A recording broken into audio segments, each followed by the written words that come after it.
April 6, 1917. Congress declares war on Germany and the United States enters the Great War. 2 days later, Theodore Roosevelt sends a telegram to the War Department. He is 58 years old, a former president and a private citizen. He wants back in. His request is specific. Let him raise a volunteer division and take it to France. He says he can recruit 4 infantry regiments, an artillery regiment, engineers, cavalry, and machine gun units. He promises 200,000 men in 2 months. He offers to pay for uniforms and rifles himself if the government cannot. He wants to call them the Rough Riders again. He wants to sail within weeks. President Woodrow Wilson says no. He says it quickly and he never changes his mind. Understand that no, you have to understand who Roosevelt was in 1917. 19 years earlier, he had resigned as Assistant Secretary of the Navy to fight in Cuba. He led the 1st United States Volunteer Cavalry, the Rough Riders, up Kettle Hill in the Battle of San Juan Heights. Newspapers made him a hero. That charge helped make him governor, then vice president, then president. He believed war tested a man and a nation. He believed the United States had waited too long to fight Germany. Since 1914, Roosevelt had hammered Wilson in speeches and articles. He called Wilson's neutrality policy weak. After the Lusitania sank in 1915, he said the country should have declared war that week. He called Wilson a bystander while Belgium burned.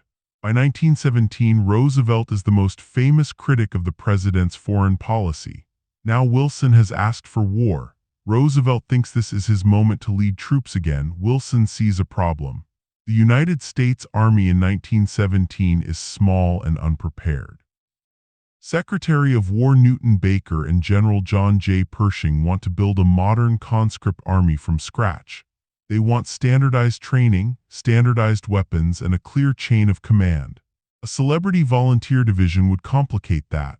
The War Department reviews Roosevelt's plan and finds it unworkable. Volunteer units from 1898 were famous for poor logistics and high disease rates.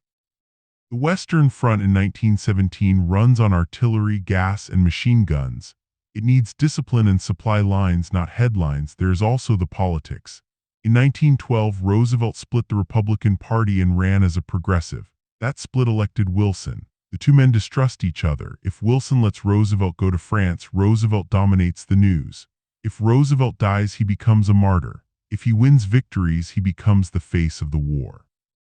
Wilson stays in Washington and looks like a manager.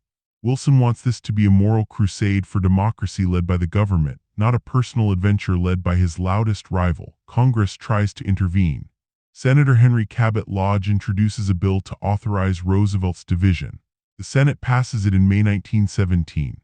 But the bill means nothing without the president's support. Wilson tells his allies he will not approve it. The War Department refuses to muster the unit. The House never votes. The bill dies. Roosevelt keeps pushing. He writes letters all summer. He argues that volunteer units raise morale. He points to Britain and France using famous commanders to inspire enlistment. Baker replies politely but firmly. The army will be built on the draft. Pershing agrees. He tells Wilson that a Roosevelt division would distract from training the American Expeditionary Forces. Instead of going himself, Roosevelt sends his sons. All 4 serve.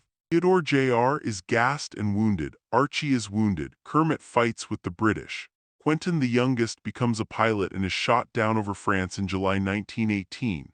His death crushes Roosevelt. He blames Wilson for more than just the block division now. Roosevelt never stops attacking Wilson's conduct of the war. He calls the administration slow and timid, but he never gets to France as a commander. He dies at Sagamore Hill on January 6, 1919, 2 months after the armistice. So why did Wilson block him? The military reason was real. The AEF needed time to train and Pershing needed unity of command. A separate volunteer division would have strained supplies and created 2 armies. The political reason was just as real. Wilson would not give his rival the stage or the risk. He wanted control of the war's meaning and its message. In the end, the Rough Rider stayed home. The war was fought by draftees and regulars under Pershing. Roosevelt's charge never came.